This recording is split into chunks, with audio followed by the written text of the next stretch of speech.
Тауық етін көкөністермен бірге духовкада пісіретін боламыз. Ол үшін 2 сан тауық етіне 1 шай қасық тұз, 2 ас қасық кетчуп, 2 ас қасық майонез, қара бұрыш, 1 ас қасық соя тұздығын, 2-3 тісше сарымсақ, 2 ас қасық сұйық май қосып жақсылап араластырып 30 минутқа қалдырамыз. Одан соң көкөністерін дайындаймыз. Ол үшін картоп, сәбіз, пиязды турап алып, үстіне қара бұрыш, тұзын, күркумасын қосып, сұйық майын қосып араластырамыз.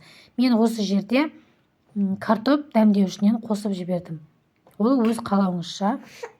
Осының барлығын жақсылап араластырып, фольга қағаз төселген табамызға орналастырамыз. Одан соң маринадтап қойған тауық етін үстіне жақсылап орналастырып салып шығамыз. Бетін фольгамен жауып, 190 градуста 1 сағатқа пісіріп аламыз. Одан соң бетіндегі фольгасын алып, тағы да 30 минутқа пешке салып аламыз. Міне біздің тағамыз дайын болды. Өте дәмді болып шығады, жасап көріңіздер.